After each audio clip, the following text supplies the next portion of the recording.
Buenas tardes, amada Iglesia de Jesucristo.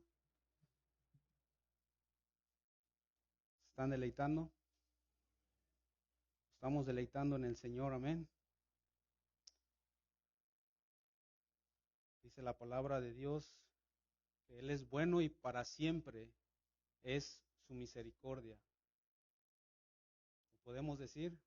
Porque Dios es bueno y para siempre es su misericordia. Qué bueno es estar reunidos, hermanos, congregados, alabando, glorificando a nuestro Dios, deleitándonos en su presencia. Le damos la bienvenida a todos y cada uno de ustedes que nos acompañan en esta tarde de las diferentes iglesias.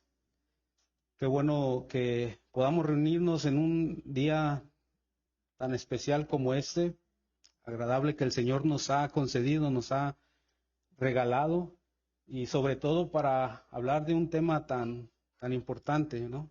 Que es el matrimonio, aquella institución dada por nuestro Dios y que sigue vigente desde los principios hasta hoy.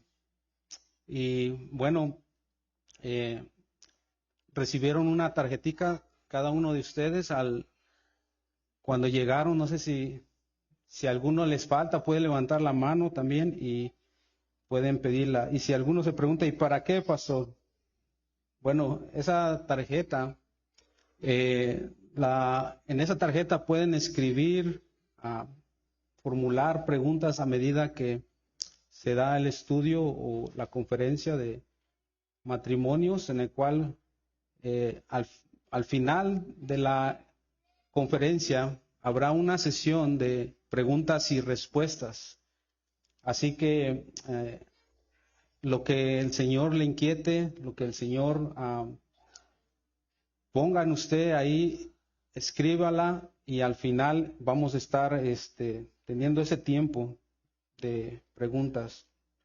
Bueno, siempre es un deleite, un gozo a adorar al Señor con los diferentes hermanos, pero hoy es un día especial donde podemos deleitarnos. Es realmente un privilegio, realmente es un deleite poder estar juntos, las diferentes iglesias, pero sabiendo, hermanos, que somos uno en Cristo. ¿Cuántos dicen amén? Somos uno en Cristo. El Señor vendrá por su novia, vendrá por su esposa. Iremos y nos tomará juntamente con Él. Y el tema de esta conferencia, como se ha publicado y se ha estado anunciando, el ministerio del matrimonio nos habla precisamente de esa unión que la iglesia ha adquirido por medio de Jesucristo, de la cual los creyentes participan de esta unión que es irrompible, indestructible.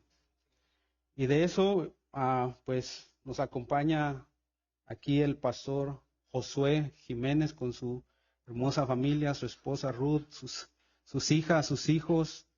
Vemos que todavía vienen 4, todavía no se animan con el otro.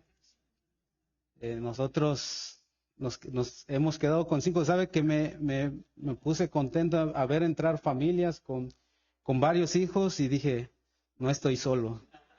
Hay muchos de los míos, así que Pastor Josué Jiménez, por favor, pase por aquí, hermano, compártanos la palabra de Dios, lo que el Señor haya puesto. Y déjenme antes hacer una oración.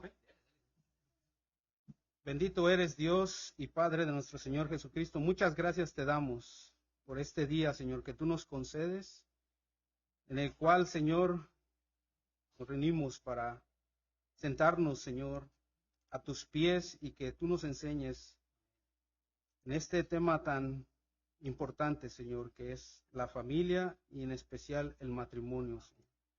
Que tú seas glorificado, Señor, a través de la exposición de tu palabra, que uses a tu siervo, que lo guíes, Señor, y que le des de nuevo para hablar tu palabra, Señor. que sea fiel Él en tu palabra y te glorifique. Tu iglesia sea edificada, Señor, y tu nombre sea glorificado. En Cristo Jesús. Amén. Amén. Querido, que Dios lo bendiga.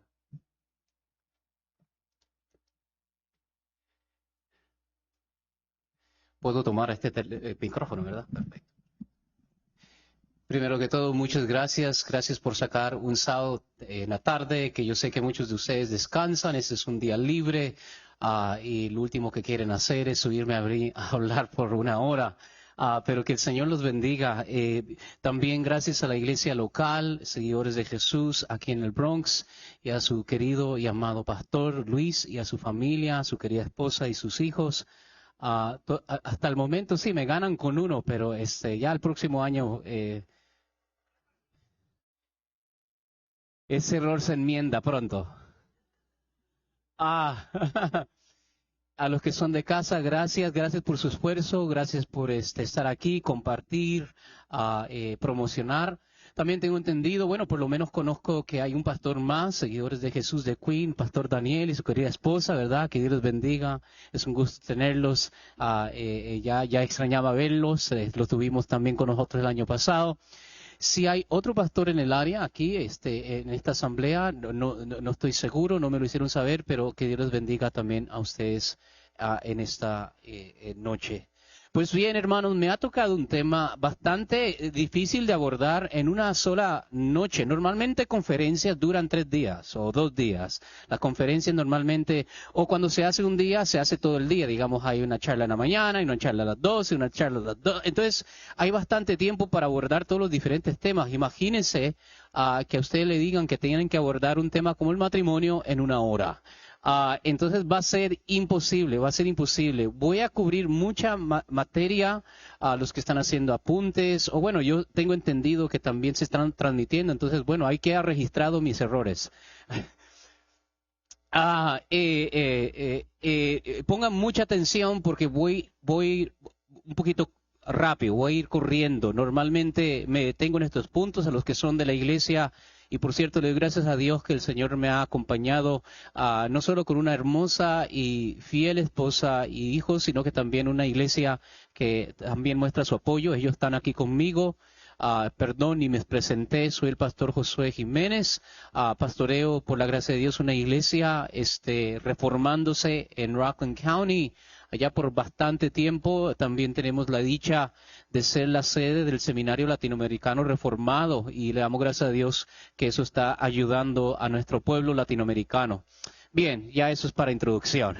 Como les estaba diciendo, hay mucha materia que abordar, es un tema que podemos pasar todo un mes y todavía no vamos a poder exhaustivamente tocar todos los puntos. Así que voy a ir rápido. ¿Por qué?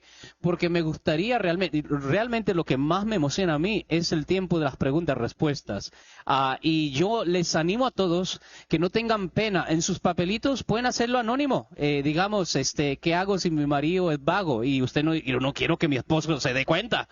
Entonces usted puede poner ahí, no ponga el nombre, ¿verdad? Y no use el nombre. Sí. Gracias. No necesariamente tiene que poner el nombre. Ahora, si lo quiere hacer en público, está bien, oramos por usted, no sé, pero me gustaría la sesión, eso es lo que más me emociona. Y de hecho las conferencias que se hacen normalmente, por ejemplo, esta semana Shepherd's Conference en la iglesia del pastor se hizo John MacArthur, normalmente hay una sesión de preguntas y respuestas. Entonces voy a hacer rápido, no tan rápido porque tampoco no quiero, porque esta es la base de esta noche, de este tema, pero sí quiero llegar a las preguntas y respuestas. Y eso me anima también porque significa que si no toqué un tema que quizás le esté afectando a usted particularmente, usted tiene un caso específico, una duda específica en cuanto a su matrimonio o el matrimonio de un ser querido, usted puede hacer esa pregunta. Así que entremos de lleno. Vamos a entrar al texto de partida que se encuentra en la epístola del apóstol San Pablo a los Efesios, capítulo 5, versículos 31 y 32. Sé que ya han estado bastante por pie, pero les pido una vez más, en honor a la lectura bíblica, que se pongan sobre vuestros pies. De antemano también me disculpo. Voy a hacer uso mayormente de la traducción, la Biblia de las Américas. No sé si la iglesia local está familiarizada con esa traducción. Sí, yo sé que como pueblo hispano, y también a mí me encanta, la Reina Valera, no la cambiamos por nada, ¿verdad? Así lo recibió Moisés desde el monte Sinaí, la Reina Valera 1960. Pero me gusta la Biblia de las Américas, así que voy a estar usando esa Biblia. Les di las citas ahí a técnicos, entonces espero que puedan verlo. De todos modos, ustedes me pueden seguir con la traducción que ustedes tienen. Déjenme solo poner aquí el reloj porque si no, hacemos vigilia. Efesios capítulo 5, versículos 31 al 32. La palabra de Dios se lee en nombre del Padre, del Hijo y del Espíritu Santo. Por eso dejará el hombre a su padre y a su madre, y se unirá a su mujer, y los dos serán una sola carne. Grande es este misterio, mega misterion, ¿verdad? Mas yo digo esto respecto de Cristo y de la iglesia. Hacemos una oración. Padre bueno y santo, gracias que después de una larga semana de trabajo tenemos un lugar seguro, oh Señor, donde podemos venir con toda la comodidad, no sufrimos calor o frío, y estar aquí en la asamblea, en la comunión de los santos, y escuchar tu santa palabra siendo administrada no solo a nuestros oídos, pero más que eso, a nuestro hombre interior. En este momento, Señor, yo te ruego, como te lo he venido pidiendo, que por favor, oh Señor, traigas una palabra refrescante que anime y edifique en particular a las personas ya casadas y que están por casarse. Establece estos matrimonios con el mío, oh Señor, con el de pastor de la iglesia local. Señor, fortalece tu pueblo escogido, fortaleciendo los santos matrimonios. Te damos gracias, oh Señor, porque tu palabra nos instruye y nos ilumina en medio de un mundo donde recibo todo tipo de consejo equívoco.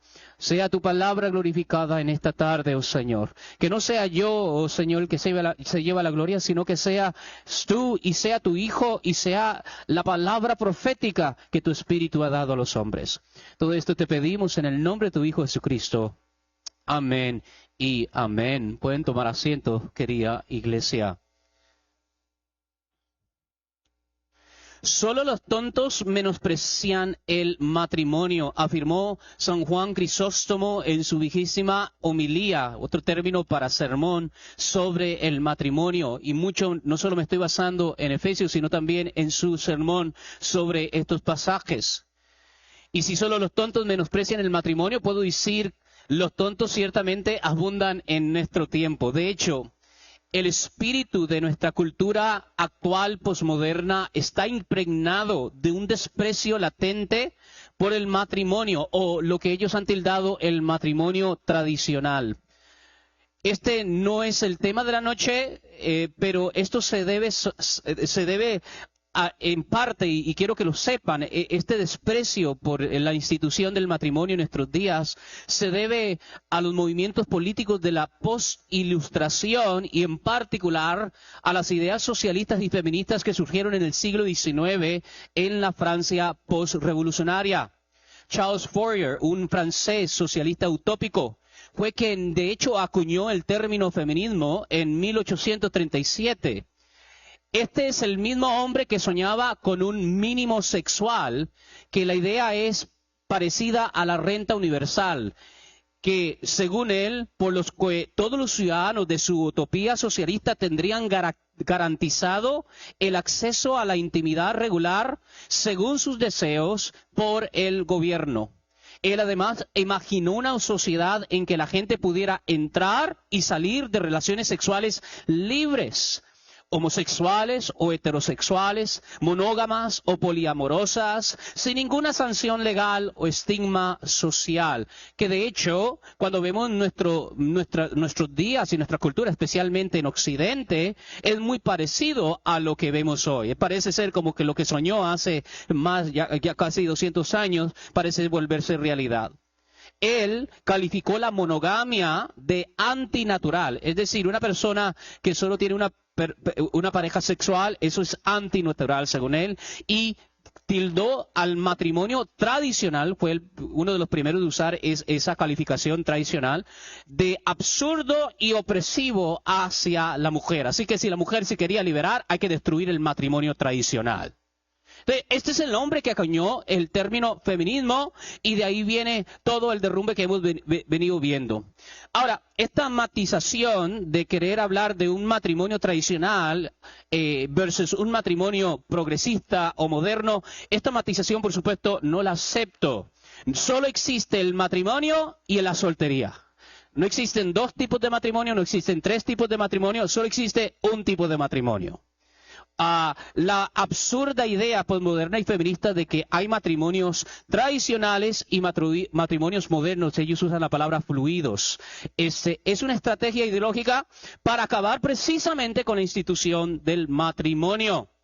Kate Millett, solo les voy a dar un ejemplo. Yo sé que hoy la tarde no es sobre el feminismo, pero quiero solo darles esto para que ustedes entiendan por qué es que el matrimonio está como está hoy en día.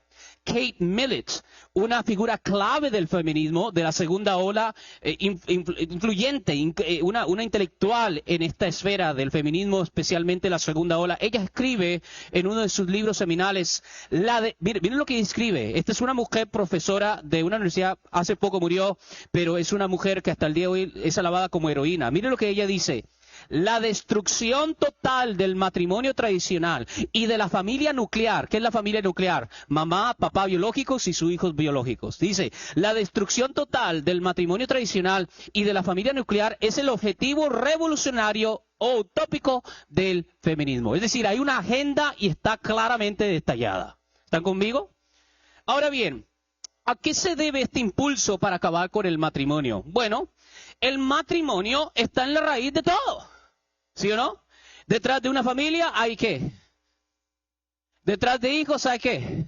Hay matrimonio. Detrás de una ciudad, de un vecindario, hay un matrimonio. Detrás de una nación, hay un matrimonio. Detrás de la iglesia, hay un matrimonio. De hecho, la humanidad como especie depende del matrimonio.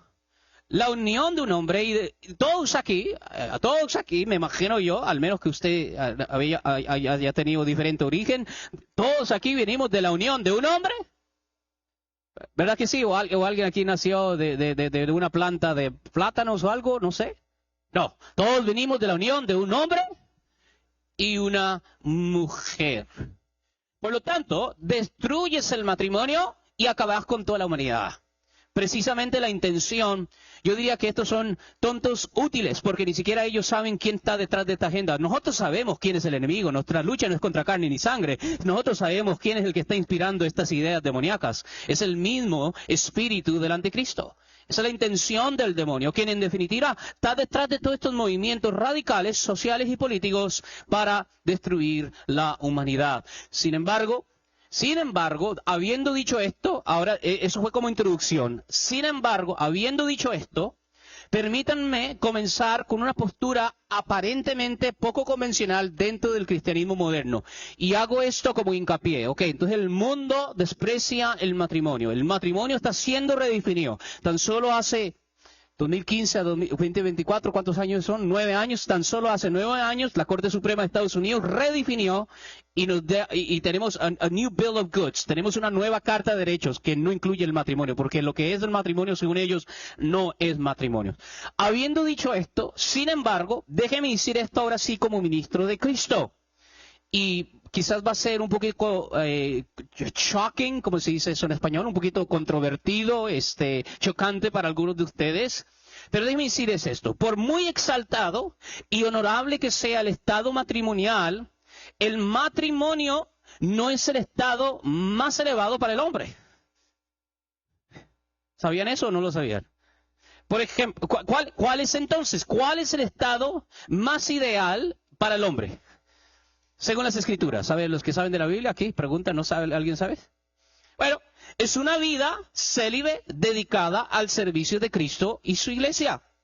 Esto es importante mencionarlo al principio en nuestra conferencia sobre el matrimonio, porque en nuestra sociedad altamente promiscua e impulsada por el amor eros, el español solo tenemos una palabra para amor, pero el koine griego, en la lengua bíblica del Nuevo Testamento, hay diversas palabras para amor. Tenemos ágape, tenemos tauro, tenemos eros, etc. Pero lo que celebra hoy en día nuestra cultura es el amor erótico. Solo basta ver las películas y las series de televisión para que ese siempre es como la trama general de todas nuestras historias. Entonces, en nuestra sociedad altamente promiscua, impulsada por el amor erótico, se da por sentado, se da por hecho que todo el mundo debe casarse. Pero queridos hermanos, por radical que suene esto, y ahorita se los voy a comprobar bíblicamente, no se preocupe, no es así en el reino de Dios. El matrimonio en el reino de Dios, cuando hablo del reino de Dios, estoy hablando de la Santa Iglesia, no es para todos. No lo digo yo, lo dice la palabra. Vuelvo a repetir, el matrimonio no es para todos los creyentes. Ahora, no por esto estoy diciendo que no lo es para la mayoría. Puedo decir que la gran mayoría lo es. Para la gran mayoría el matrimonio es el obsequio que Dios le ha dado, pero no es para todos.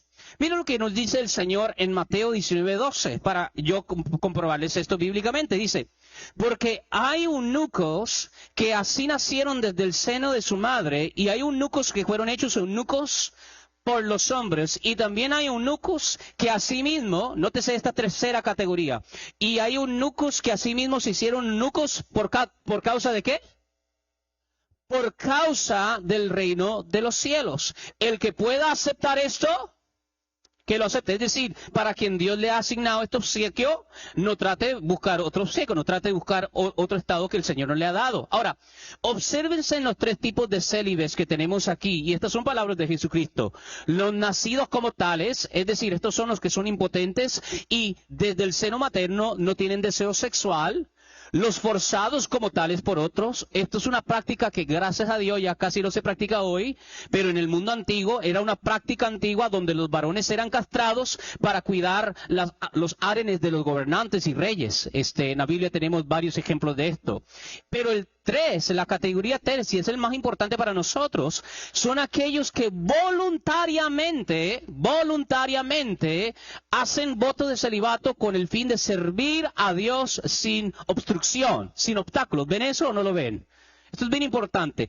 Y de esta última categoría habla abundantemente el apóstol Pablo en su primera epístola a la iglesia de Corinto. Miren lo que nos dice en 1 Corintios 7, 32 al 34. Dice allí, mas quiero que estéis libres de preocupación. Me detengo. Esa preocupación, en el contexto, ¿a qué se está refiriendo él? Al estado matrimonial, al estado de casado. Él está diciendo, yo prefiero que los solteros se queden como yo estoy. Dice, mas quiero que estéis libres de preocupación. El soltero se preocupa por las cosas de él. Que de un solo aquí mato dudas. Vio, el pastor dijo que no tengo que casarme, entonces voy a vivir la vida loca. No. Es no casarse para tener más tiempo y energías para dedicarse, ¿qué? Al servicio de Cristo y de su iglesia. Eso es bien importante. Hace 2 años una mujer de parrandas, ¿cómo se dice eso? Parrandera. Ok, yo les hablo a ustedes matrimonio, ustedes me enseñan de español. Me dijo, mira, el matrimonio no es para todos, ¿verdad? Pero yo lo estaba diciendo con otra intención. ¿Era para qué? Para andar de hombre. No. Estoy hablando de la vida célibe dedicada al servicio de Cristo y su iglesia. ¿Están conmigo? Pablo nos dice, pero el casado, el soltero se preocupa por las cosas del Señor, ¿cómo puede agradar al Señor? Versículo 33, pero el casado, ¿qué? A ver, los que están casados, como ustedes están casados, solo los casados leamos este pasaje. A ver, 1, 2 y 3. Se preocupa por las cosas del mundo, de cómo agradar a su mujer. Y 34, yo sé que no se los di, pero solo leo la primera parte del 34. Y sus intereses están, es decir, parte de sus intereses es servir a Cristo, pero parte de sus intereses es agradar a su esposa. ¿Están conmigo o no están conmigo? Entonces, claramente, el soltero casto, importante palabra, no solo soltero, el soltero casto tiene entonces una ventaja sobre el casado. ¿Sí o no? ¿Lo ven? claramente el soltero casto tiene una ventaja sobre el casado. Puede dedicar todo su tiempo, esfuerzo e intereses al servicio de Cristo y de su iglesia. Ahora, no, por favor, cuando les digo esto, no estén escuchando en sus mentes. Él está menospreciando el matrimonio. Tengo 21 años casados y no lo tuviera de otra manera. Esto es importante, pero yo lo único que estoy haciendo es que le estoy mostrando que no es para todos el matrimonio. Y querer forzarlo sobre todos puede tener terribles consecuencias para aquellos que Dios le ha dado otra vocación. Esto es importante y poco se habla en la iglesia neoevangélica de esto en nuestro tiempo. Una vez más, esto no es en absoluto menospreciar el matrimonio. Tanto la vida célibe como la vida casada son obsequios de Dios, es decir, son estados válidos y tienen su debida honra. Sin embargo, a la luz de la eternidad, la vida de soltero es más ideal porque tiene menos demandas que te atan a este mundo. La pregunta entonces es, porque yo sé que estoy predicándole no solo a casados, sino a personas que piensan casarse. A ver, levanten las manos los solteros, los que todavía están livianos. No, Dios mío, no, los casados estamos, no. Por eso es que están solteros, así no quieren ni siquiera levantar la mano.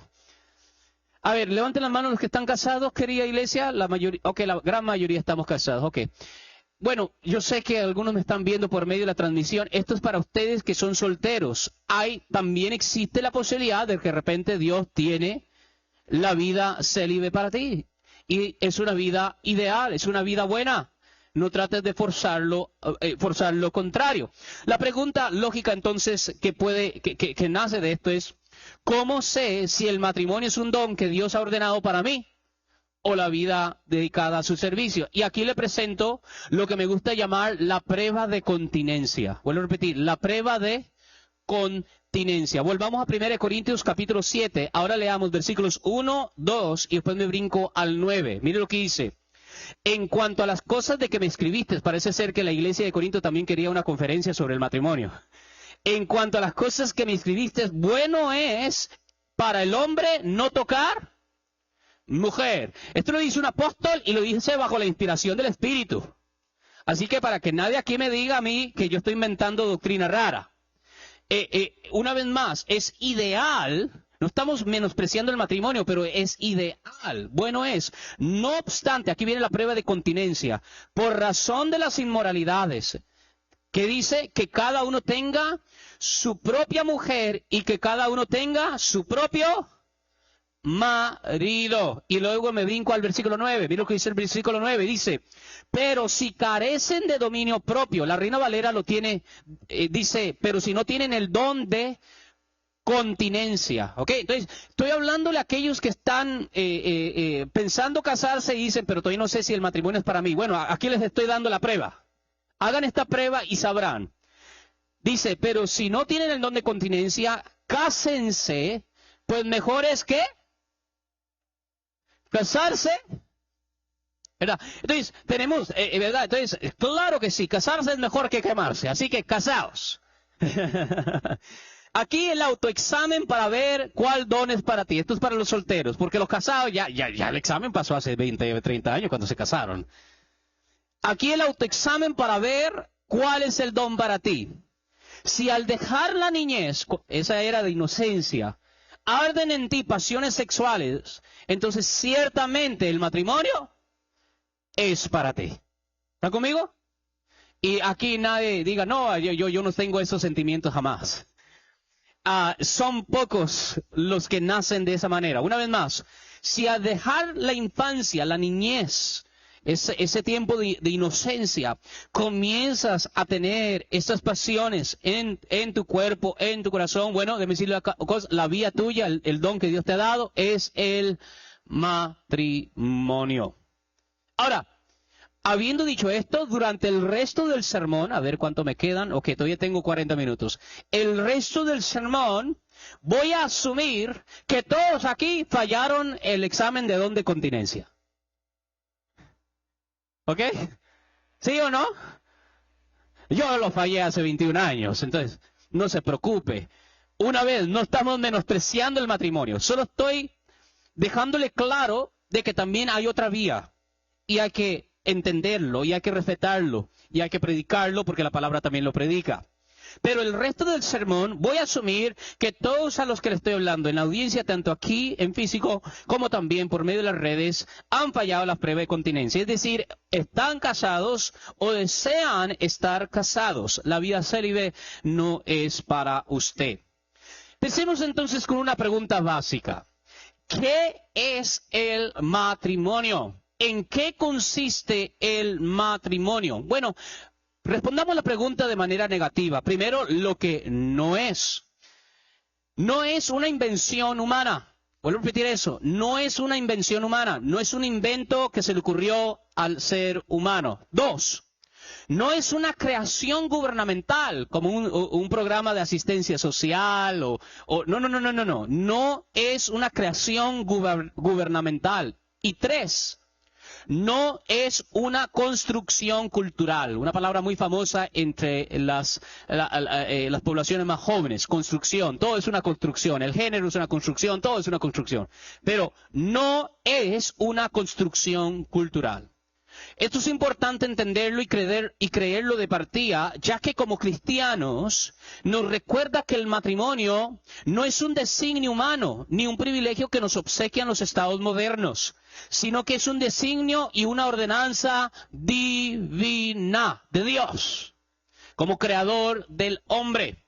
Y puesto que es una institución ordenada por Dios, ¿quién tiene la autoridad para definir qué es el matrimonio? ¿A ver, ¿a quién estipula las reglas en su casa? ¿El vecino? No, usted. Entonces, como el matrimonio tiene su origen en Dios, es Dios el que tiene la sola potestad y autoridad para definir tal institución y establecer sus parámetros, no nosotros los seres humanos. Entonces, ¿cómo ha definido y establecido Dios esta institución tan sagrada? Aquí le comparto a ustedes la definición básica que he compartido a la iglesia local que tengo la dicha de pastorear. Lo pongo de esta manera. ¿Qué es el matrimonio? Aquí está la definición básica. Es la unión exclusiva y para toda la vida entre un hombre y una mujer, consumada por el acto íntimo y santificada por la palabra de Dios. ¿Pueden repetirlo conmigo? Ok. Es la unión exclusiva y para toda la vida entre un hombre y una mujer, consumada por el acto íntimo y santificada por la palabra de Dios. Ahí está. ¿Están conmigo? Ok, entonces el resto de la noche vamos a ver esta definición. Antes de ver esta definición, nótese que cualquier otra forma de unión que no se ajuste a esta definición, sea homosexual, sea polígama, sea zoofílica, es decir, bestias, es una perversión de la naturaleza del matrimonio. Una vez más, cualquier unión que no se ajuste a esta definición básica bíblica es una perversión del matrimonio, no es matrimonio. Aunque todo el mundo, aunque el día de mañana todas las Naciones Unidas y todo el mundo civilizado se reúna y diga, esto es lo matrimonio, nosotros como cristianos vamos a decir, no, porque esa potestad solo Dios la tiene. ¿Claro como el agua? Esto es importante. Hay algunas cosas no negociables, ¿sí o no? Y algunas cosas no negociables. Cuando Daniel llegó a Babilonia, dejó que le dieran nueva vestimenta, dejó que le cambiaran el nombre, pero el momento que tenía que comer sacrificado a ídolos, dijo, hasta allí. Y el matrimonio es algo no negociable. ¿Cuántos dicen amén? Otra vez leo la definición. Es la unión exclusiva y para toda la vida entre un hombre y una mujer consumada por el acto íntimo y santificada por la palabra de Dios. Cada vez que una sociedad se aparta de este estándar de Dios, un estándar natural, por cierto, que la misma conciencia y el sentido común nos dice que es verdadero, celebrando pasiones vergonzosas como un supuesto progreso social y causa de amor, como lo vemos hoy, podemos estar seguros de que dicha sociedad está bajo el justo juicio de Dios. Como lo dice Pablo en Romanos capítulo 1, 18 hasta el fin. Ahora, Volvamos nuestra atención a esta definición, y perdón, no le di a los que estaban ahí atrás, les hubiera dado esa definición para que lo hubieran puesto aquí ante sus ojos. Pero observemos las diversas partes de esta definición del matrimonio. Tenemos 4 elementos. Tenemos primero el elemento de exclusividad. Tenemos el segundo elemento de indisolubilidad. ¿Lo dije bien, querida iglesia? Tenemos el tercer elemento de complementariedad. Y tenemos el cuarto elemento de origen divino. Tratemos cada uno de ellos para obtener una apreciación bíblica y mejor sobre el matrimonio. Comencemos con el primer elemento, exclusividad. Vuelvo a repetir, es la unión exclusiva. Este elemento lo encontramos en el pasaje base de la tarde, Efesios 5:31, cuando el apóstol Pablo declara al final de ese versículo, y los dos serán una sola carne. ¿Cuántos hay allí antes de que hay uno?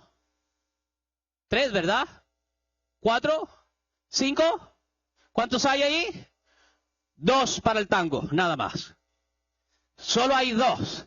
Y los dos serán una sola carne. Obsérvese cuán exclusiva es la unión matrimonial. ¿Discrimina cualquier unión mayor en número que 2?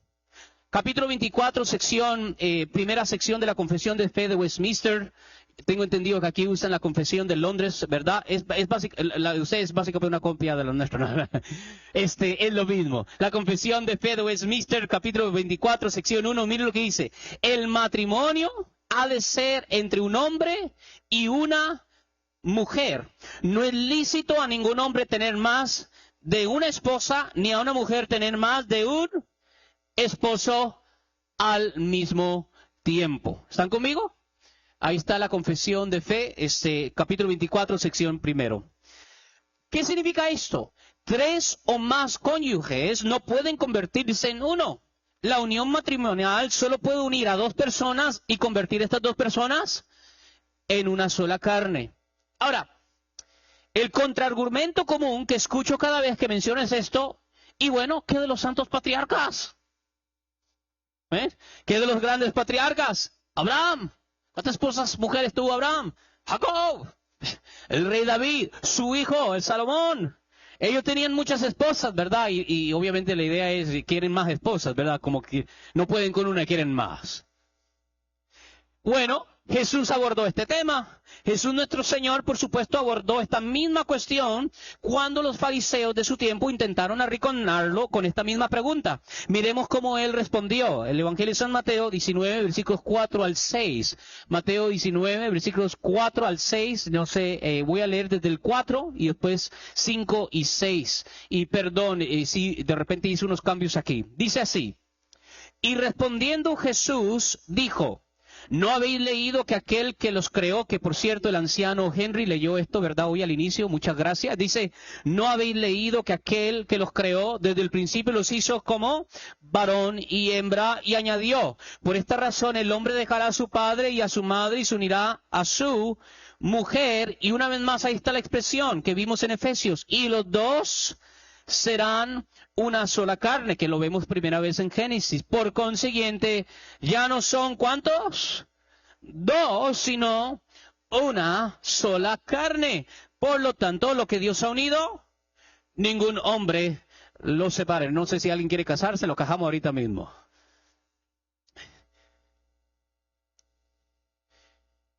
Es una historia muy desafortunada de nuestra especie que alguna forma de poligamia haya sido, y todavía lo es en muchas partes del mundo, el modo principal de muchas culturas, como contraen familias.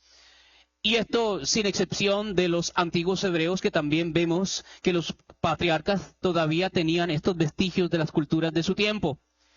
E incluso hoy, en partes donde el cristianismo y el efecto civilizador de la iglesia y el mensaje evangélico no ha llegado, todavía se practica la poligamia. Pero como claramente podemos escuchar a nuestro Señor, esto no era así al principio de la creación. Es decir, esto no es parte del diseño original de la unión matrimonial. Esto es lo mismo que Henry nos dijo al inicio cuando introdujo el matrimonio. Algo sucedió post caída, ¿verdad? Ahí entra el elemento de total depravación. Todas las diferentes facetas, facultades del hombre y ciertamente esferas, incluyendo el matrimonio, se vieron afectadas por esta caída trascendental de nuestros primeros padres. Pero al inicio no era así. Así que si vemos poligamia que se practica en algunas culturas o en el pasado, esas son las secuelas y el resultado de la caída del hombre debido al pecado. De hecho, las Sagradas Escrituras nos dice que fue precisamente el tataranieto de Caín, su nombre Lamec, el primero que inició esta práctica de la poligamia. Esto lo ves en Génesis capítulo 4, 19 en adelante. Ese es el linaje que Dios, ¿qué? Maldijo, y era un hombre violento. El matrimonio es un pacto, por lo tanto, exclusivo, según su diseño original, entre dos. Ese es el credo que no se comparte con nadie más que el hombre y la mujer unidos como uno solo hasta que la muerte los separe. Lo que nos trae al segundo elemento. El primer elemento es exclusividad. El segundo elemento es, esta palabra se me es un poco difícil decirla, indisolubilidad. ¿Lo dije bien? ¿Lo dije bien, querida iglesia? Algo indisoluble es algo que no se puede dividir, disolver, ¿verdad? Si van conmigo a 1 Corintios capítulo 7, versículo 39, miren lo que el apóstol Pablo dice allí, versículo 39 de 1 de Corintios. Dice, la mujer está ligada al marido, la mujer está ligada mientras el marido, ¿qué dice? Vive. Pero si el marido muere, está en libertad de casarse con quien desee. Solo que en el Señor, obviamente, tiene que ser entre creyentes. Pablo menciona esto de nuevo en su carta a los Romanos en el capítulo 7, en el contexto de usar el matrimonio como una analogía de nuestra relación con la ley y Cristo. Él dice allí en Romanos 7 que estamos muertos a la ley y por lo tanto ahora estamos libres para ligarnos ¿a quién? A Cristo. De la misma manera, un cónyuge solo es libre de casarse de nuevo una vez que su antigua pareja haya ¿qué? Muerto. Déjenme leerles el pasaje para que miren que no invento, y yo creo que este pasaje no lo compartí. Romanos 7:2. Dice allí, muchas gracias, están tan listos. Con ustedes voy a la guerra. Romanos 7, voy a leer el 2 y luego voy a leer el 3 también. Dice así, pues la mujer casada está ligada por la ley a su marido mientras él vive, pero si su marido muere, queda libre de la ley en cuanto al marido. Y la consecuencia lógica es del versículo 3.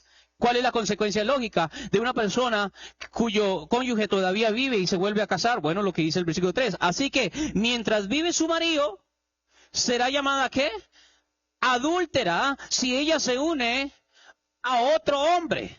Pero si su marido muere, está libre de la ley, de modo que no es adúltera, aunque se una a otro hombre. ¿Están conmigo todavía, iglesia? Esto, por supuesto, nos lleva a la cuestión del divorcio, ¿verdad? El divorcio, y estoy seguro que aquí hay personas que han experimentado esa desgracia y no estamos excluyendo a nadie. Acuérdense de aquella mujer que Dios vio y trajo a la fe en el pozo de Jacob. ¿En cuál relación cuál ya estaba? En la quinta, y ese todavía no era el atinado. Entonces, no estamos excluyendo a nadie, no estoy diciendo que si has fracasado y ya estás en el tercer divorcio, no tienes parte en el reino del Señor. En el reino del Señor es por gracia y no por obras. ¿Cuántos alaban al Señor por eso? Es por medio de la fe, y todos nuestros pecados pasados, presentes y ciertamente futuros están expiados por la sangre del Cordero de Dios. Pero la conferencia es sobre el matrimonio, y quiero tapar todos los huecos, porque ya que estáis en el reino, tenéis que comportaros como miembros del reino, ¿sí o no? Muchas gracias, querido. ¿Me vieron sudando?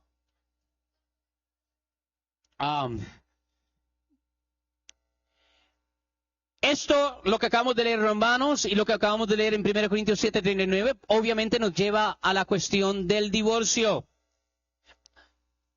¿Existe aparte de la muerte otra causa justificable para el divorcio? Eso es buena, me gustó, ese sí fue con confianza, claro que sí. Cuando digo justificable, nótese que acuérdense que el matrimonio no es un invento de la cultura, no es un invento del gobierno, no es un invento de las normas, es un diseño de... Entonces realmente cuando digo que sí es justificable, lo que estoy diciendo es que justificable ¿ante quién? Ante Dios. Es aparte de la muerte de una pareja, de un cónyuge, ¿hay otra razón justificable ante Dios para el divorcio? Bueno, hay que ir a las fuentes, hay que ir a las fuentes. Vayamos a Mateo 19. Mateo 19, volvamos a Mateo 19. Ahora, nótese la pregunta que los fariseos le hacen a nuestro Señor Jesucristo. Versículo 3. 19, versículo 3. Miren la pregunta que le hacen. Dice, y se acercaron a él algunos fariseos para probarle diciendo. ¿Y cuál es la pregunta? Ojalá que esta pregunta no aparezca porque ya Jesús la abordó. Pero, por si acaso, ¿cuál es la pregunta que ellos tienen en la conferencia de matrimonio? ¿Es lícito a un hombre divorciarse de su mujer? ¿Por qué? Porque no me hizo desayuno. Ahora, porque habla mucho. ¿Por qué esto? ¿Por qué? Por cualquier motivo. En otras palabras, puedo poner fin, disolver mi matrimonio por cualquier motivo que me dé la gana, que se me ocurra, que sienta, que considere oportuno. Esto hoy, en términos legales, llamamos divorcio sin culpa. Esto se llama divorcio sin culpa, es un término legal. O también, quizás lo conozcan más, divorcio por diferencias es decir, nadie fue infiel, no hay abuso doméstico, todo está bien, pero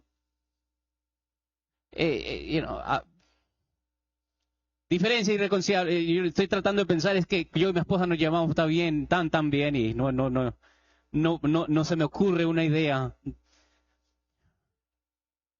Eso se le llama así, divorcio sin culpa o divorcio por diferencias irreconciliables. Por cierto, esto es como historia, esto es para que ustedes lo tengan ahí en su memoria detrás y entiendan por qué es que estamos como estamos y por qué la sociedad está tan patas arriba como está hoy en día. Esto hasta hace poco, es decir, el divorcio sin culpa era prohibido en la mayoría de las naciones del Occidente.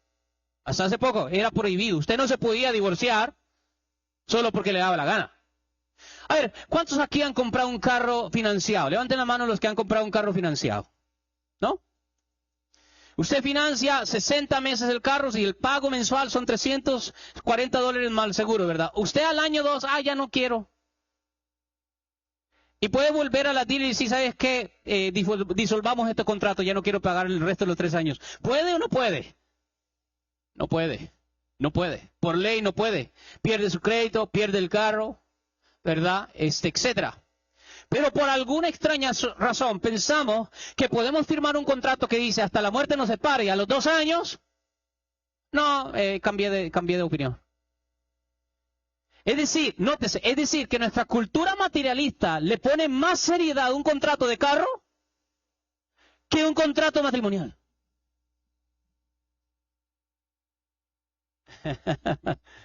¿Están conmigo? Ojalá que me vuelvan a invitar. Yo creo que, pastor, el año ellos no van a querer que esté aquí. Hasta hace poco el divorcio sin culpa era prohibido. Era un escándalo en Occidente. Una vez más, eso es el resultado del efecto civilizador de la Iglesia y su evangelización en la mayoría de los países de Occidente. Y de hecho, ¿sabe cuál fue la primera nación o el primer gobierno que legalizó el divorcio sin culpa? ¿Alguien sabe? La Rusia soviética. La Rusia soviética comunista en el mes de diciembre del año 1917. Tan solo unos meses después de la sangrienta revolución bolchevique de octubre de ese mismo año. Y el primer estado de Estados Unidos en legalizar el divorcio sin culpa fue el estado de California en 1969, tras la revolución hippie. Que ya esto nos dice que eso no viene de Dios. Eso viene de otras fuentes. Pero veamos cómo responde el maestro, porque le hicieron la pregunta y queremos ver lo que Cristo piensa, no lo que yo, su siervo, piensa. Veamos cómo Cristo respondió. ¿Están listos? Volvamos a Mateo 19, versículos 8 y 9. Ahora me voy a ir al versículo 8 y 9 porque no tenemos tiempo para ver todo el pasaje. Quizás en la sección de preguntas y respuestas lo tenemos. Versículo 8, miren lo que él dice. Él les dijo, por la dureza de vuestro corazón, Moisés os permitió divorciaros de vuestras mujeres, pero no ha sido así desde, en otras palabras, el diseño original de mi padre que instituyó el matrimonio no incluía el divorcio. ¿Están conmigo o no están conmigo?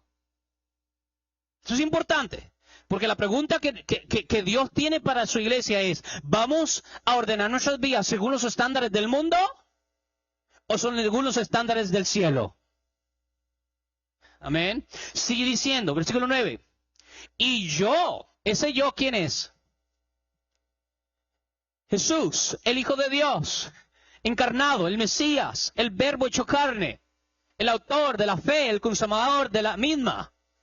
Miren lo que dice.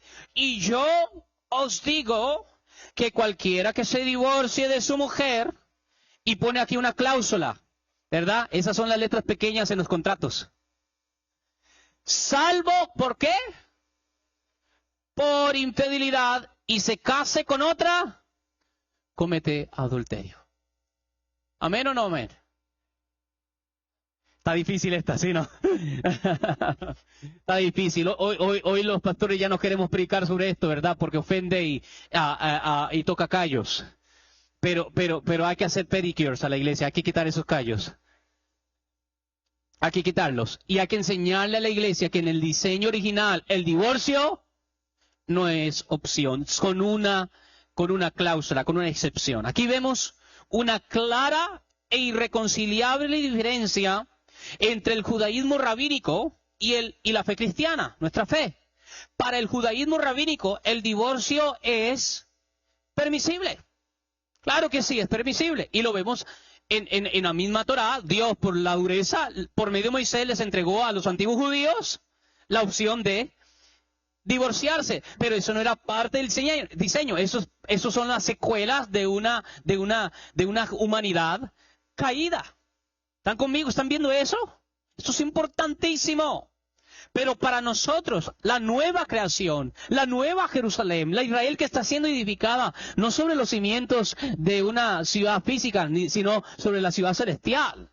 Para nosotros, el divorcio sin culpa es tan atroz como el adulterio. Esto es lo que nos dice el Señor. El divorcio sin culpa es un pecado tan atroz como el adulterio. En suma, solo dos causas pueden disolver un santo matrimonio cristiano. Y una vez más, me estoy dirigiendo a cristianos, a creyentes, a personas que han nacido del agua y del Espíritu. Solo dos cosas pueden disolver, según la Santa Palabra, un matrimonio cristiano. La primera ya vimos, ¿cuál es esa? La muerte del cónyuge. Y dos, la infidelidad. Ahora, una pequeña nota sobre la infidelidad. La cristiandad, cuando hablo cristiandad estoy usando un término muy amplio y bastante flexible. La cristiandad está dividida sobre esta cuestión. Por ejemplo, el catolicismo afirma que cuando Jesús se refirió a infidelidad, aquí traducida en la Biblia de las Américas, aunque en el original griego koine la palabra es porneia, que se puede traducir de una manera quizás más literal como inmoralidad sexual. El catolicismo afirma que cuando Jesús se refirió a la palabra porneia en Mateo 19:9, se refería a la infidelidad antes de la consumación del matrimonio.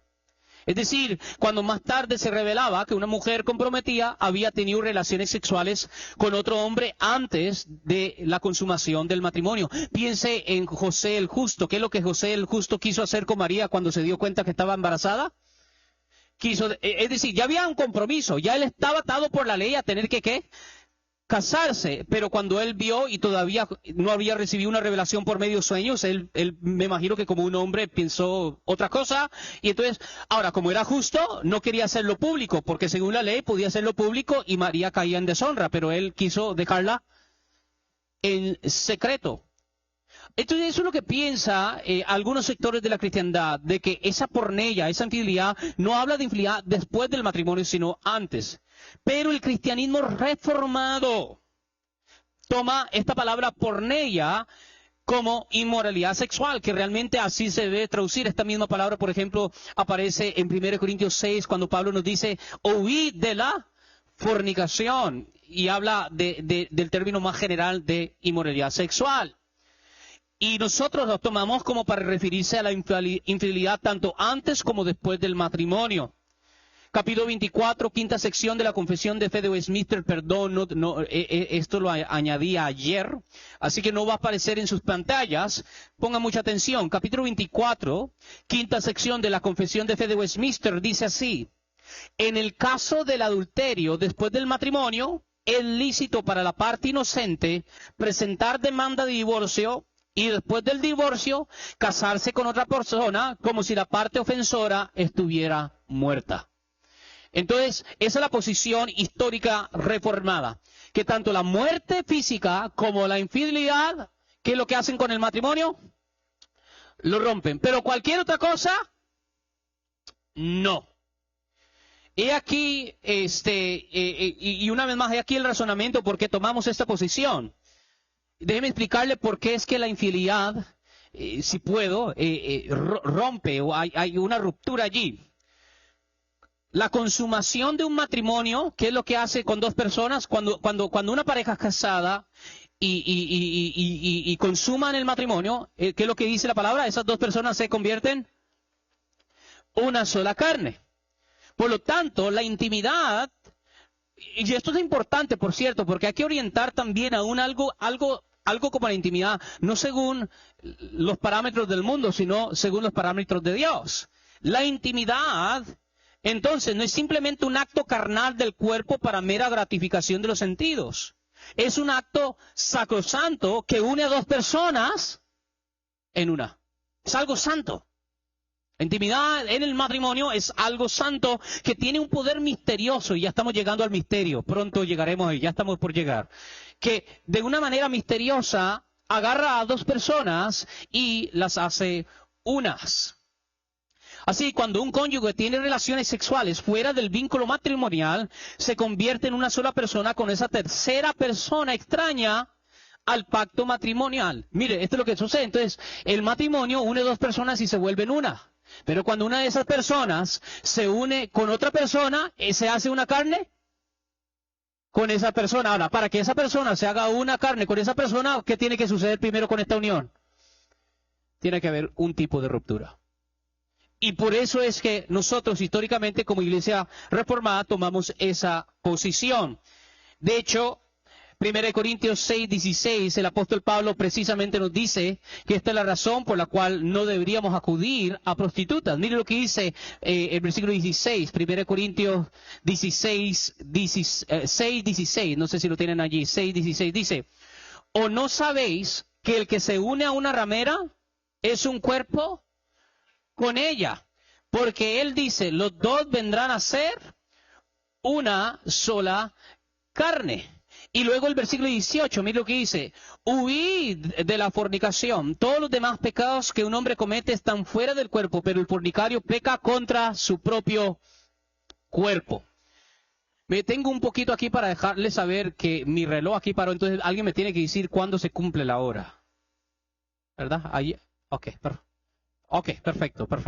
No quiero torturar los demás y demás. Yo sé que también el Día del Señor tenemos servicios en nuestras iglesias. Entonces veamos lo que aquí nos dice el apóstol Pablo, que cuando un hombre acude a una prostituta, es decir, no es su mujer legítima, ¿qué es lo que pasa con él y el cuerpo de esa mujer? Se hacen uno. Y por eso la interpretación histórica reformada de que la infidelidad sí rompe el vínculo matrimonial.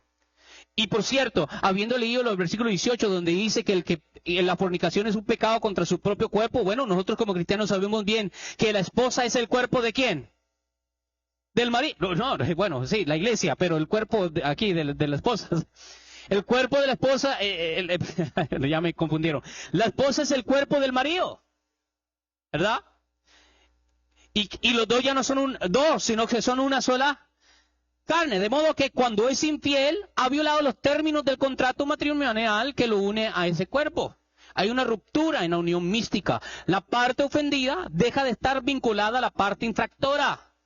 Ahora bien, dicho esto, eso es Biblia. Dicho esto, ahora concédanme darles algunos consejos prácticos. Esto ya no es Biblia, estos son consejos prácticos míos.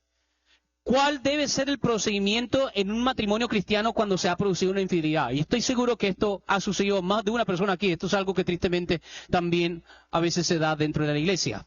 ¿Cuál debe ser el procedimiento en un matrimonio cristiano cuando se ha producido una infidelidad? Aquí mis 3 consejos. ¿Los pueden tomar o no? Número 1, la parte perjudicada, es decir, contra el que se cometió la infidelidad. La parte perjudicada tiene la potestad de decidir el caso, ¿verdad? Esa parte perjudicada tiene la última decisión. Si quiere proceder al divorcio, bíblicamente, ¿lo puede hacer o no?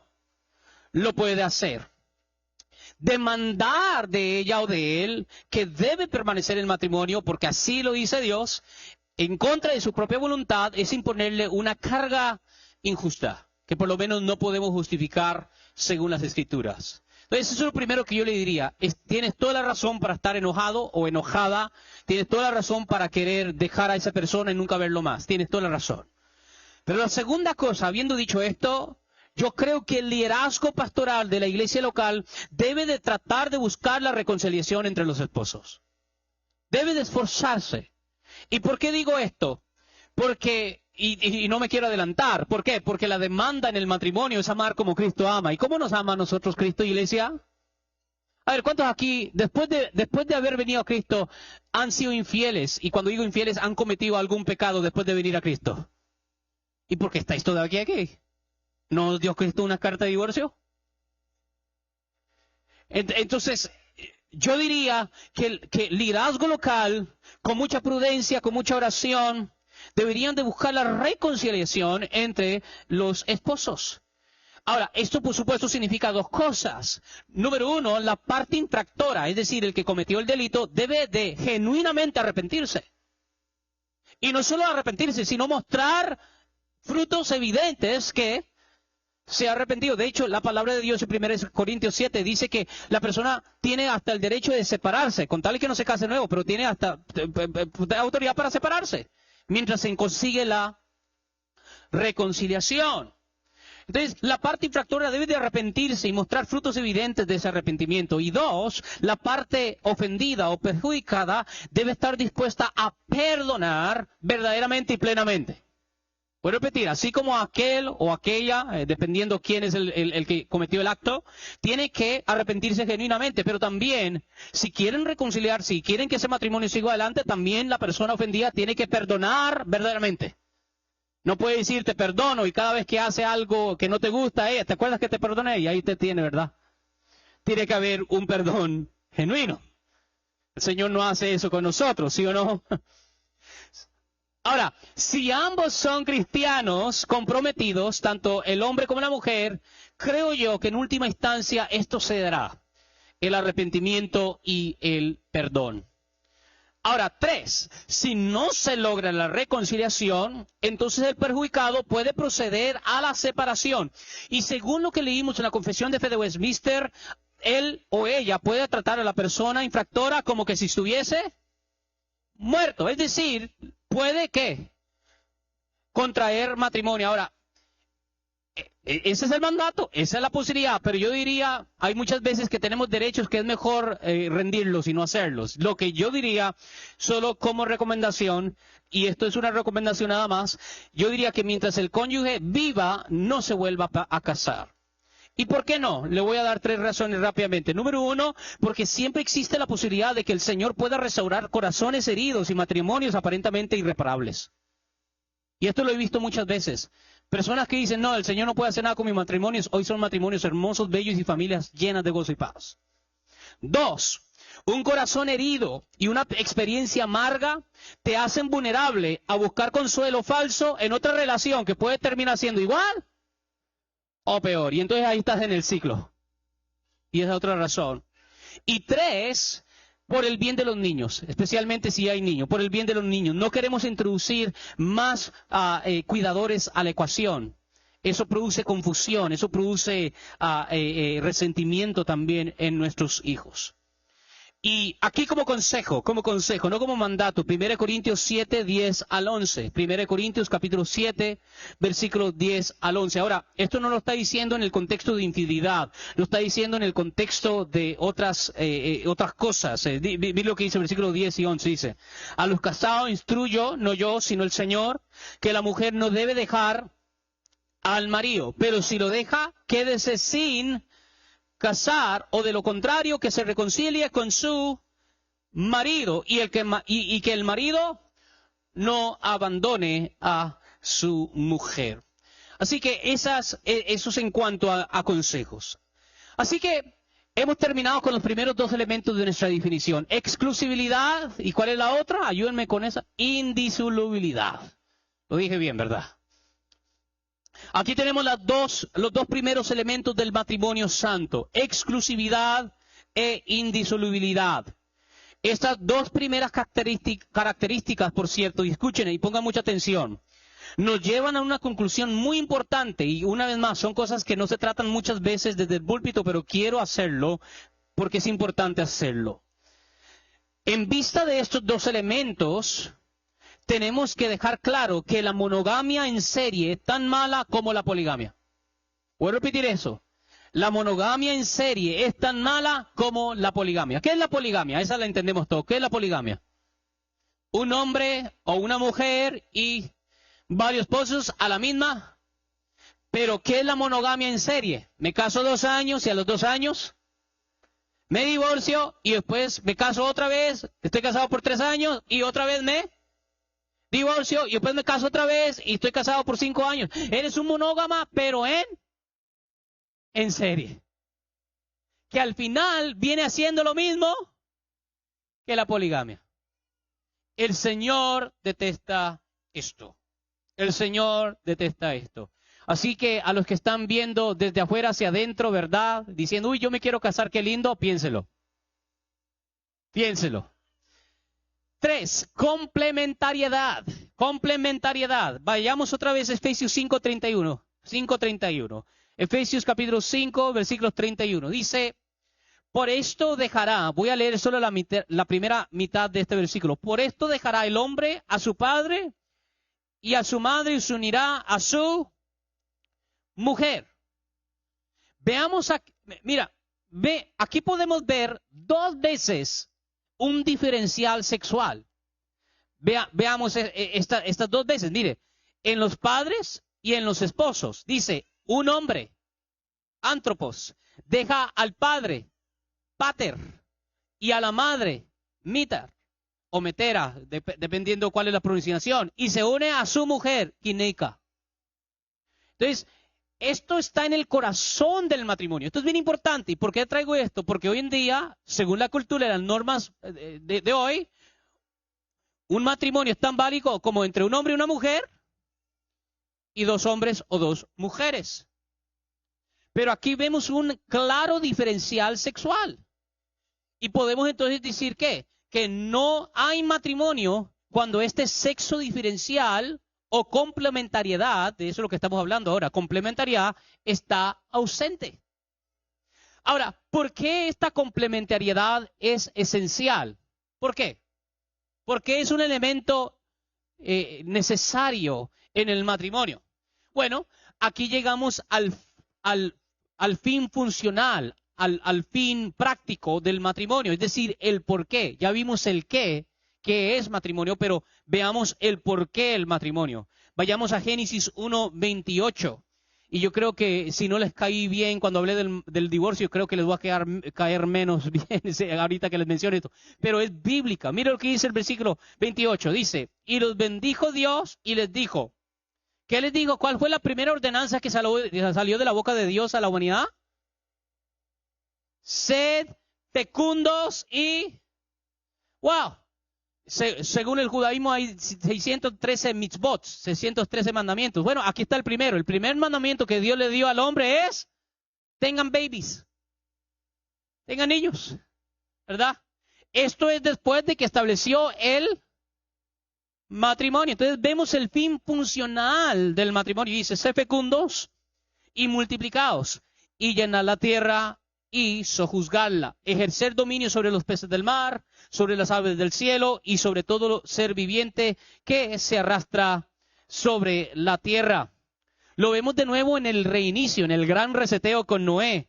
Dios salva a 4 matrimonios, Noé y su esposa y sus 3 hijos y sus 3 esposas. ¿Y por qué cree que está salvando matrimonios? Porque ¿qué quiere hacer con la tierra? Claro que sí. Génesis capítulo 9, versículos 1, solo el 1 leo. Génesis 9:1 dice, y bendijo Dios a Noé y a sus hijos, y les dijo ¿qué? Lo mismo que le dijo a Adán y Eva. Sé fecundos y multiplicaos, ¿y qué? Y llenar la tierra. Gloria a Dios. Ya el próximo año le gano, Pastor Luis. Creo que vuestros pastores están tomando en serio este mandato. Que esto nos lleva también a las responsabilidades principales que Dios les asigna a cada una de las partes siendo unidas por el santo matrimonio. Y perdón, hermano, estoy yendo bien rápido, pero veo que ya el tiempo está encima de nosotros. Aquí vemos entonces el propósito funcional, el porqué del matrimonio. Pero también vemos aquí las responsabilidades principales asignadas a cada parte. De hecho, hablemos un poco de etimología, es decir, del origen de las palabras. La etimología del matrimonio, ¿alguien sabe de dónde viene la palabra matrimonio? Es una palabra latina compuesta, viene de matri, que es mater, es decir, madre, y monium, que es una palabra que significa obligación. Entonces, si unes la palabra matrimonium o matrimonio, es la responsabilidad o el deber de la esposa, de la madre, perdón. ¿Y cuál es esa responsabilidad a la luz de las Escrituras? Bueno, la parte de llenar la tierra, ¿verdad? Es decir, el deber principal, y esto lo estoy cualificando porque sé que hay muchas parejas que deciden no tener o no pueden, pero en general, el deber principal de la esposa es engendrar y criar hijos piadosos. Ahora hablemos del patrimonio. ¿Qué significa patrimonio? Porque nótese la consonancia, matrimonio y patrimonio. Matrimonio es el deber de la madre, patrimonio es el deber del padre. Entonces aquí vemos una vez más la unión y todo esto es diseño de Dios. Bueno, ¿cuál es el patrimonio? Es decir, ¿cuál es el deber del padre? Bueno, la parte de sojuzgar la tierra. Uno llena la tierra y el otro está labrando la tierra para que la mujer que está pariendo hijos pueda vivir no en una selva, sino que esté con aire acondicionado y todo bien. Ay, no amén ahí, ¿verdad? Pero bueno. Pastor, ¿en qué me metí?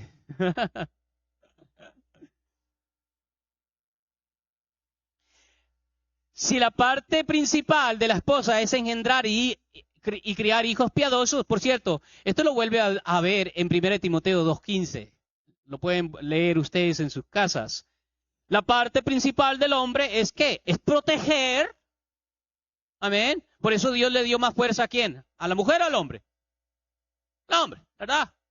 Si hoy viene, yo le digo siempre a la iglesia mía, si el día de mañana aquí en la costa de Manhattan vienen rusos con armas, ¿qué es lo que vamos a hacer? Bueno, mujer, aquí están las metralletas y nosotros nos quedamos con los niños, vayan y luchen. ¿Haríamos eso, queridos hermanos? Sería penoso, ¿sí o no? Entonces vemos que Dios le ha otorgado ciertas cosas. A ver, un hombre si se pone tacones, se pone silicona, si se viste como hembra, ¿puede dar a luz? No, eso es una capacidad que solo el cuerpo, ¿qué?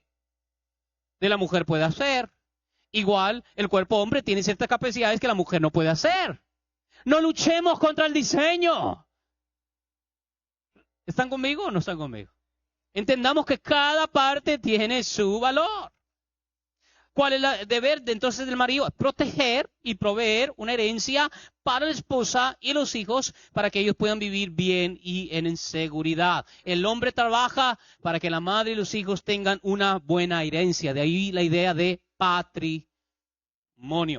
Así que vemos claramente que en su propósito más práctico, el matrimonio es el medio de la procreación, responsabilidad de la madre, y de la adquisición de la riqueza, responsabilidad del padre. Que aquí nos acercamos al gran misterio del matrimonio. El matrimonio es el medio ordinario por el cual Dios preserva y bendice a la especie humana en general y a la iglesia en particular. Una cita que me encanta de Jerónimo, en este sentido, que lo encapsula de una manera bella, lo he compartido con la iglesia local. Él dice así: así como todo el género humano nace de Adán y su esposa, así toda la multitud de los creyentes ha nacido de Cristo y de la iglesia. Y todo esto es producto de la complementariedad, es decir, de la unión de un hombre y de una mujer. Esta es otra razón por la que Dios odia y limita el divorcio, porque es a través del matrimonio de los cristianos que Él está engendrando en Cristo a su pueblo elegido. No tenemos tiempo ahorita para entrar en las citas bíblicas, pero léanse en su tiempo. ¿Sabes qué? Leamos el de Malaquías nada más. Ponte el de Malaquías capítulo 2, versículos 15 al 16, para que ustedes miren que esta es otra razón por la cual Dios odia el divorcio. ¿Por qué? Porque a través del matrimonio santo está creando su iglesia. Mire lo que dice. ¿Acaso no es un mismo Dios el que ha hecho el cuerpo y el espíritu?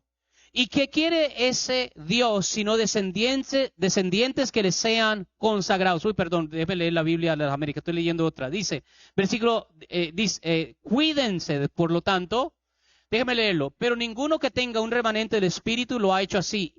¿Y qué hizo este mientras buscaba una descendencia de parte de Dios? Versículo 16, ahora, no sé si lo pueden poner, porque yo detesto el divorcio, dice el Señor, Dios de Israel, y al que cubre de iniquidad su vestidura, dice el Señor de los ejércitos. Me detengo allí.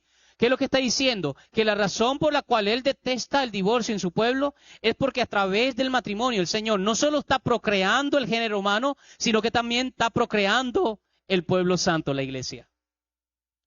Esto es bien importante. Ahora, un posible contraargumento aquí es que hay muchas parejas cristianas que se casan y no tienen hijos, ya sea por decisión personal o porque uno o dos de las personas no pueden tenerlo. Pero aquí una vez más confundimos a un caso particular con una regla general.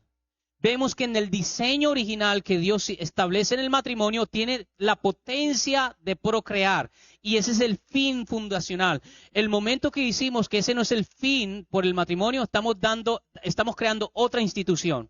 Estamos diciendo que el matrimonio no es para establecer la familia, que el matrimonio es sencillamente un vehículo para satisfacer los caprichos sexuales. Hemos redefinido, y eso es lo que ha pasado en nuestra nación de Estados Unidos.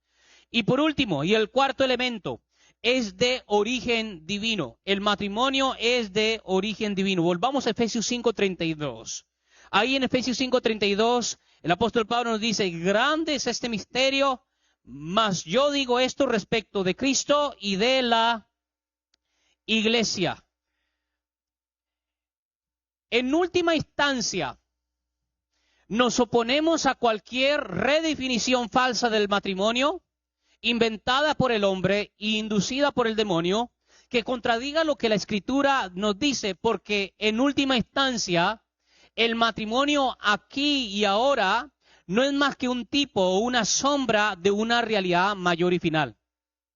Vuelvo a repetir esto, y aquí está, aquí quiero terminar, todavía hay muchas hojas, pero vamos a terminar aquí, quiero ver las preguntas ya. El matrimonio cristiano aquí y ahora no es un fin en sí mismo, sino que es una sombra, es un tipo que apunta a una realidad mayor. De hecho, quiero que ustedes piensen, ¿cómo es que comenzó la creación? Con un matrimonio. La creación comenzó con la consumación de un santo matrimonio, ¿verdad? Dios hizo ¿a quién? Adán y Eva. Y los casó básicamente, les dijo, tengan hijos. Pregunta, ¿cómo va a terminar la creación? Con un matrimonio. Vayamos a Apocalipsis capítulo 21, versículos 1 al 12. Miren lo que dice Apocalipsis 21, 1 al 12. Y vi un cielo nuevo y una tierra nueva creación. Porque el primer cielo y la primera tierra pasaron y el mar ya no existe. Y vi la ciudad santa, la nueva Jerusalén, que es tipo de la iglesia, que descendía del cielo de Dios, preparada como una novia, ¿qué? Ataviada para su esposo. ¿Y el esposo ahí quién es? Cristo. La nueva Jerusalén, ¿quién es? La iglesia. He aquí las bodas del Cordero. Entonces la creación comienza con un matrimonio y termina con un matrimonio. De tal manera que el matrimonio cristiano no es un fin en sí mismo, es un fin es un medio que apunta a un fin mayor. Un día le preguntaron al maestro, hubo una mujer, la viuda negra le voy a llamar, no nos dan el nombre, pero dice, había una mujer y se casó con un hermano y se murió el hermano y según la ley rabínica, o mejor dicho la ley mosaica, ¿qué es lo que tiene que hacer el hermano que sigue? Casarse y levantarle descendencia al muerto, al hermano difunto. Se casó con el otro hermano y también la sopa salió envenenada, murió. Estoy agregándole color para que estén aquí conmigo. Y así sucedió con ¿cuántos hermanos? 7. 5 eran 7. 5. ¿Sí? 7. Bueno, eran muchos.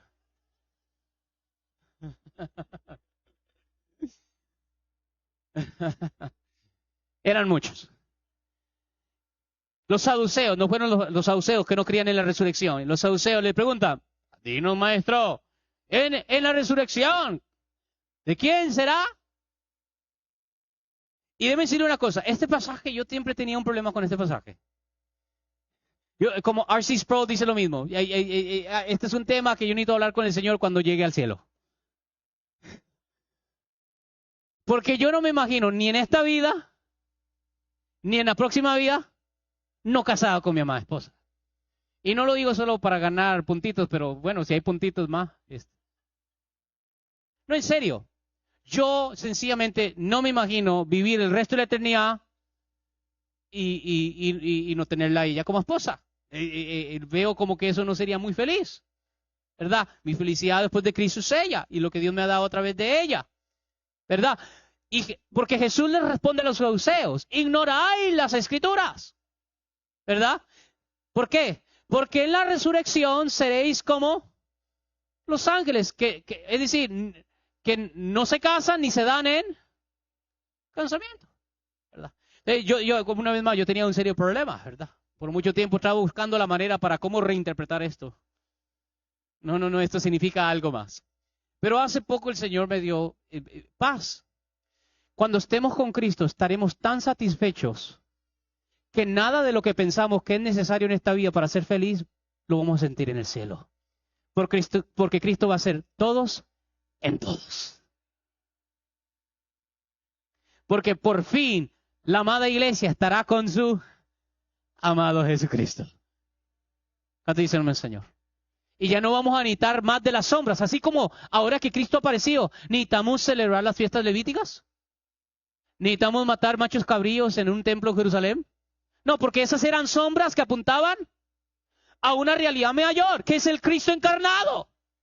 Y una vez que viene la realidad en el plenitud del tiempo, es absurdo volver a las sombras. Bueno, hermanos, cada matrimonio cristiano es una sombra de esa unión final de Cristo y su iglesia. ¿Cuánto da la mano al Señor? Así, amén.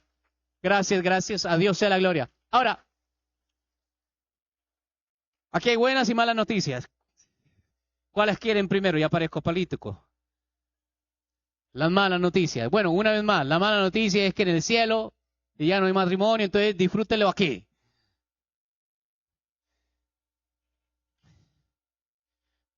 Yo creo que esas eran las buenas noticias.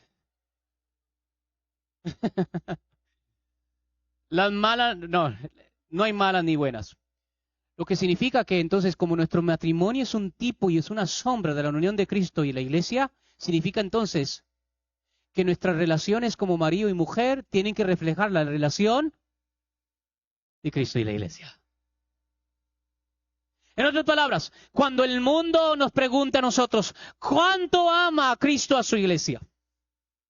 ¿Cuánto estuvo dispuesto Cristo a sacrificar por su esposa?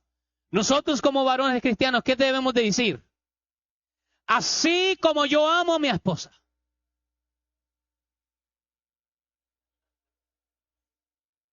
Porque una vez más, su vida matrimonial es un tipo, es una sombra, es un modelo de Cristo.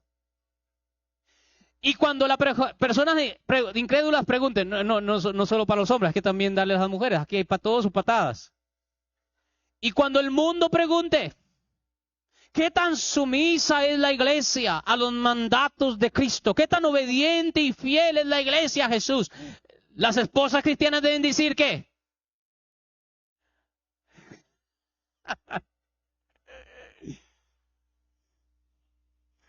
Así como nosotras somos sumisas a nuestros maridos.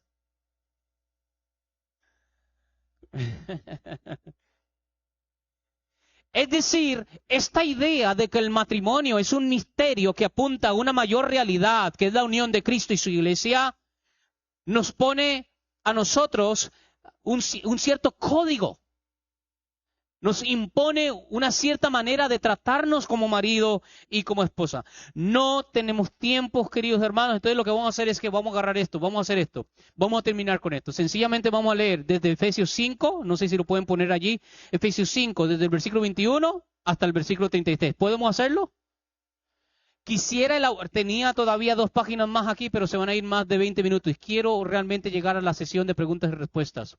Sencillamente leamos. Veamos entonces el código. ¿Y esto es en vista de qué?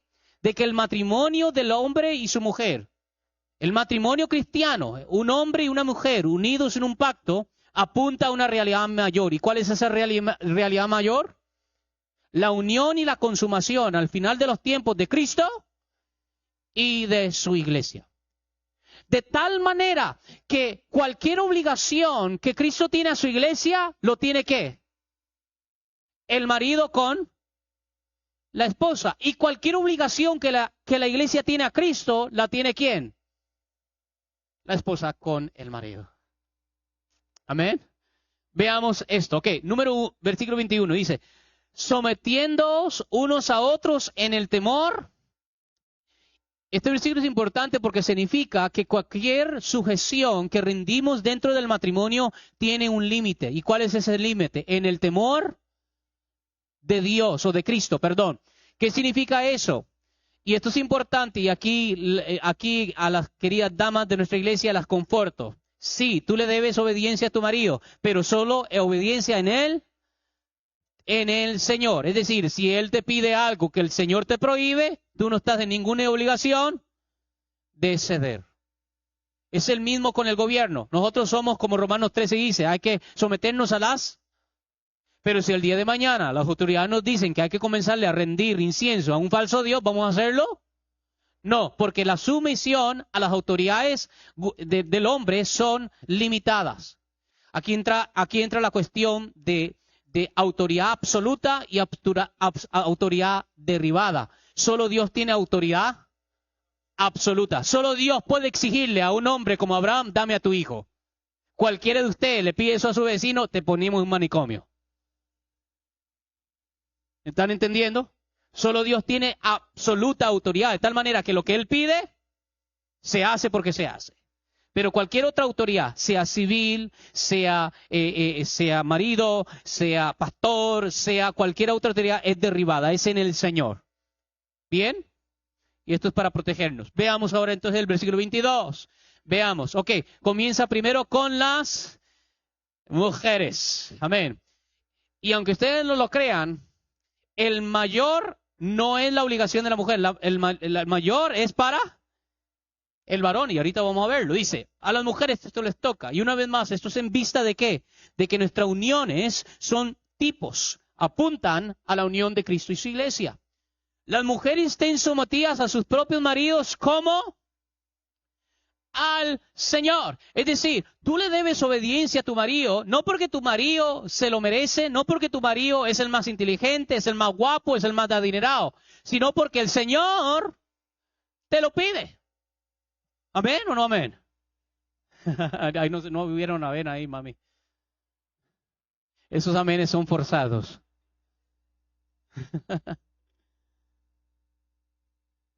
Es igual con nuestros padres. ¿Honramos a nuestros padres porque se lo merecen?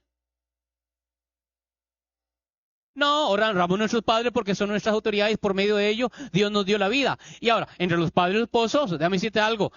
Los padres, Dios los escogió por ti, pero el esposo tú lo escogiste. Ahora que cumple tu deber. Y todo en vista de que la mujer tipifica ¿a quién? La iglesia. ¿Y el marido tipifica a quién? A Cristo. Sigamos, versículo 23. Vamos a ver. Porque el marido es cabeza de la mujer, así como Cristo. ¿Ven una vez más la analogía? Y esto es bien importante. Nuestros matrimonios no pueden tener ningún fundamento allá afuera. Tienen que tener fundamento en Cristo. Porque el marido es cabeza de la mujer, así como Cristo es cabeza de la iglesia, siendo él mismo el salvador del cuerpo. ¿De dónde salió Eva? Esto es ahora hueso de mí y carne de mi carne. Y por eso será llamado Isha, porque de Ish ha salido. Varona, porque del varón ha salido. Entonces vemos aquí esta dinámica. Entonces a la mujer cristiana se le pide, sométete, sé obediente, honra, respeta, darle honra a él como tu cabeza. ¿Amén? No. Ese es el deber dentro del temor del Señor. Pareciera ser algo difícil, pero no es difícil si la otra parte está cumpliendo su deber, ¿sí o no? ¿Y cuál es el deber de la otra parte? Versículo 24. Porque el marido, versículo 20, todavía nos faltaba un poquito más para la mujer. 25, vayamos al 25. Veamos ahora la parte para el 25. Maridos, amad a vuestras mujeres, así como Cristo amó a la iglesia y se dio a sí mismo por ella. ¡Wow! ¿Hasta qué punto Cristo amó a la iglesia? Hasta la muerte. ¿Cuántos aquí han amado a sus esposas hasta ese punto? No, porque todavía estáis vivos.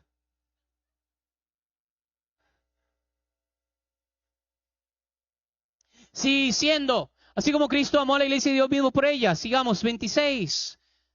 Para santificarla, habiéndola purificado por el lavamiento del agua con la palabra, la necesidad de instrucción. Versículo 27. Sigamos, solo voy a leer los corridos. A fin de presentarla a sí mismo, una iglesia en toda su gloria, sin que tenga mancha, ni arruga, ni cosa semejante, sino que fuera santa e inmaculada. Versículo 28. Así también deben amar los maridos a sus mujeres como a sus propios cuerpos. ¿Verdad? A ver, ¿qué hacéis, hombres, cuando tenéis hambre? Comen, ¿verdad? ¿Qué hacéis cuando tenéis frío? Se abrigan, ¿verdad? Bueno, ¿qué significa eso? Así como sustentan sus cuerpos, ustedes tienen que sustentar ¿a quiénes? A sus esposas. Se dice, el que ama a su mujer, a sí mismo se ama. Sigamos, versículo 29. Porque nadie aborreció jamás su propio cuerpo, sino que lo sustenta y lo cuida, así como también Cristo a la iglesia. Y versículo 30, voy a terminar con el versículo 30. Sigamos el versículo 30. Se quedó en el versículo 29. Porque somos miembros de su cuerpo. Si a la mujer se le pide obediencia, al hombre se le pide un amor sacrificial. Al marido debe sacrificarse por su esposa. ¿Por qué? Porque él tipifica el amor de Cristo por su iglesia. Hombres, vuestro deber como maridos es amar a vuestras esposas. Nuevamente, ¿tú qué? ¿Vuestro qué? Dije. Deber. Deber. Un hombre cristiano vive no por sentimientos, vive por deberes. Tu deber es amarlas. ¿Qué es deber? Es una deuda, algo que se debe, no es un privilegio. No amas a tu esposa porque te apetece, no la amas porque es digna de tu amor o es sumisa contigo, amas porque ese es tu deber. Esa es tu deuda a ella, pero más que a ella, es tu deuda ¿a quién? A tu propia cabeza. ¿Y quién es la cabeza del marido?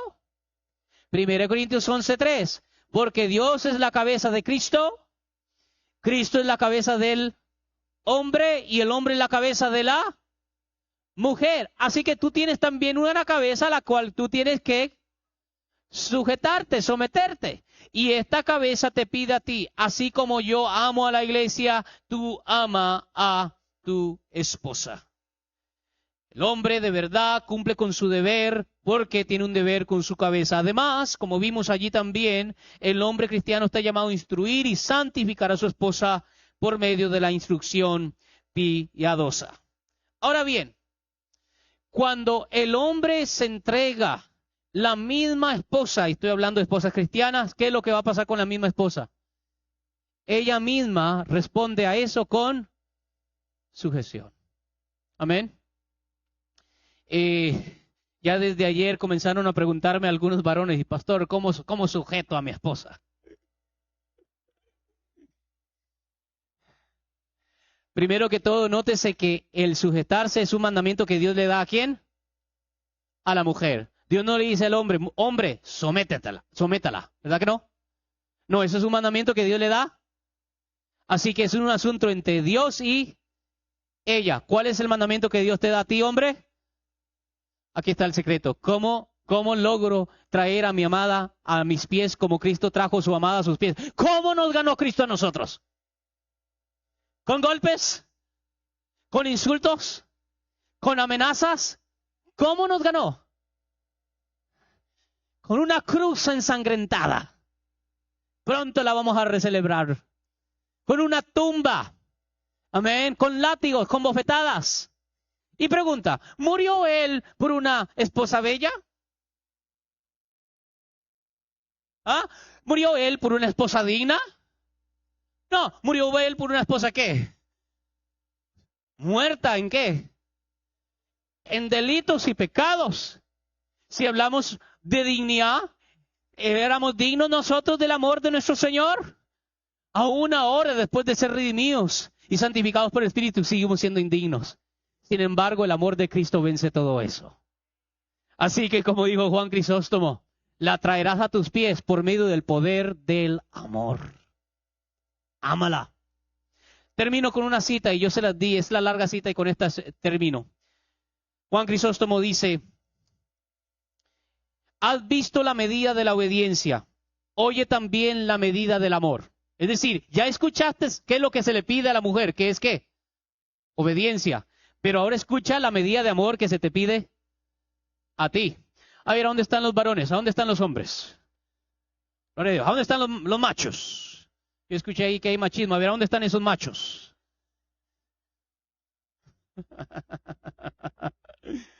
Macho menos. Mire lo que dice San Juan Crisóstomo. Termino con una última cita. Dice, ¿has visto la medida de la obediencia? Oye también la medida del amor. ¿Quieres que tu esposa te sea obediente como la iglesia lo es a Cristo? Cuida de ella con la misma solicitud que con que Cristo cuida de la iglesia.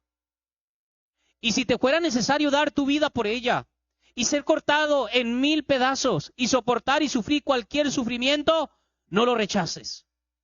Aunque sufrieras todo esto, no habrías hecho nada semejante a lo que hizo Cristo por su iglesia. Porque tú lo haces por alguien con quien ya estás unido y por alguien igual a ti. Pero lo hizo por alguien que le dio la espalda y lo rechazaba. Y era mucho menor que él. De la misma manera, pues, que puso a sus pies a la que le había vuelto la espalda, al que le odiaba, despreciaba y desdeñaba, no con amenazas, ni con violencia, ni con terror, ni con ninguna otra cosa por el estilo, sino con su incansable afecto. A ver, varones, diga conmigo, incansable afecto. Llueve a tu mujer every day, shower her, llénala con un incansable afecto y la ganarás. Sigue diciendo, así también compórtate tú con tu esposa. Mire lo que dice ahora él. Y aunque la veas mirándote con desprecio y desdeñándote y despreciándote, con todo, por tu gran consideración hacia ella, por el afecto, por la bondad, serás capaz de ponerla a tus pies por medio del amor. Porque no hay nada más poderoso para dominar que estos lazos, y especialmente para marido y mujer. A un sirviente, es decir, a un esclavo, en efecto, uno podrá tal vez atarlo con el miedo. No, ni siquiera él, porque pronto partirá y huirá cuando tenga la oportunidad. Pero la compañera de nuestra vida, a la madre de nuestros hijos, la base de todas nuestras alegrías. Mire qué increíble. Nunca debemos atarla con miedo y amenazas, sino con amor y buen humor. Porque, ¿qué clase de unión es esa en la que la esposa tiembla ante su marido? ¿Y qué clase de placer disfrutará el marido si vive con su esposa como con una esclava y no como con una mujer libre? Aunque sufras algo por su causa, no la reprendas, porque tampoco Cristo lo hace contigo. Amén. Así que, ¿cómo ganamos a nuestras esposas? Por medio del amor. Hermanos, quería mucho más que hablarles a ustedes, pero lo voy a dejar allí. Me he sobrepasado y ya me han dicho como 5 veces. No me han dicho nada. No quiero comprarlo, no. Espero que esta conferencia le haya sido útil. Amén. ¿Les ha sido útil? Hay mucho más que tenía que decirles, pero no me dio tiempo para llegar a las notas. Quizás termino con esto.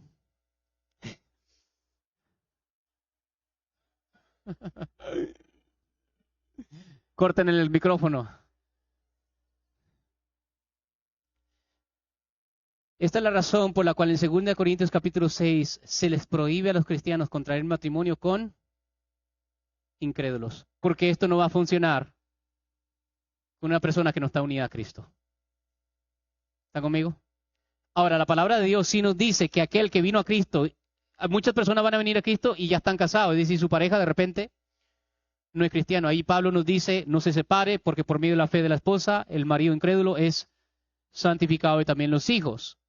Pero a ustedes que están dentro de la iglesia y están por contraer matrimonio, asegúrense, no os unáis en yugo desigual. No lo vas a convertir. Sí ha pasado, pero no pienses esto, no lo vas a convertir. La palabra del Señor nos dice a nosotros que es, ¿qué comunión tiene la luz con el tinieblas? ¿Qué comunión tiene Cristo con Belial? Amén. El pueblo santo, póngase de pie para hacer una oración. Ahora sí nos vamos, queridas iglesias. Espero que esto ha sido útil a los que nos están viendo por medio de internet. Ustedes sí lo pueden pausar, ir a comer un cereal y después volver.